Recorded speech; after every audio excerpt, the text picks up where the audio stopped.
Gracias, Presidenta. Thank you very much, President von der Leyen. Last week I had the opportunity to go to Ukraine for the second time.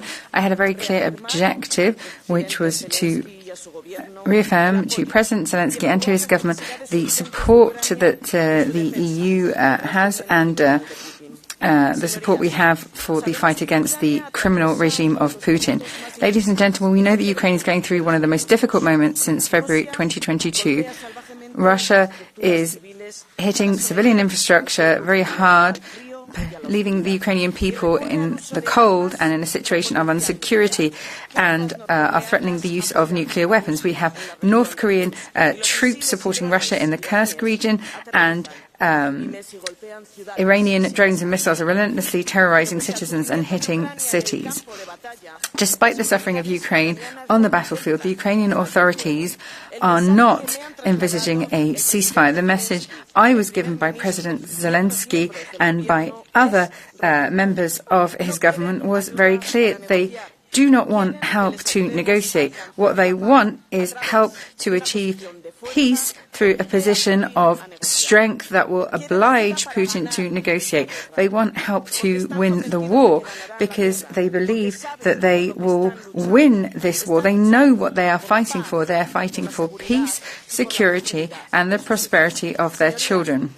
Ladies and gentlemen, we cannot act as Chamberlain did. We cannot simply leave Ukraine to its fate. That would be making the same mistake as the British Prime Minister did in 1938 when Czechoslovakia was left to Hitler. Those who believe that sacrificing Ukraine will help to safeguard global peace are making a serious mistake. Putin, the same as Hitler, will not stop. If Putin wins in Ukraine, then what awaits Moldova and Georgia? How far will Putin go when it comes to interference and sabotage? The war of Russia against Ukraine is not an isolated crisis. This is the precursor to a global conflict between authoritarian regimes and democracies, and we can no longer depend on the United States for our security.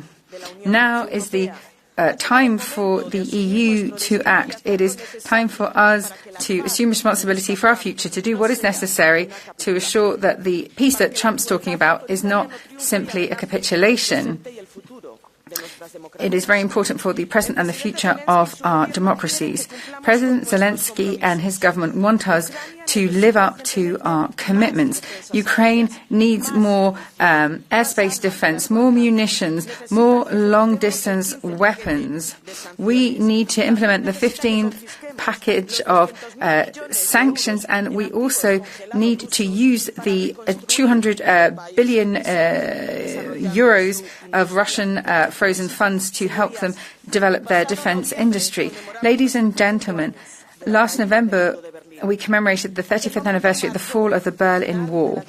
That was a moment that signaled the end of the Cold War and a new global order. There was a hope for a world based on cooperation, multilateralism, peace and prosperity, but all that disappeared with the cruel invasion of Russia in Ukraine. 35 years later, I have seen something I never would have imagined. In Kiev, I saw a brave Ukraine, a Ukraine which is a candidate to enter the European Union, a Ukraine which is very firmly committed to European values. And believe me, ladies and gentlemen, if we are also brave, our history will not end in the same way as we saw with Chamberlain in the Second World War. Our history, the history of Ukraine and the European Union, will end with us all being members of the same family. Thank you very much. Grazie. Thank you. The next speaker is Mr. Bardella.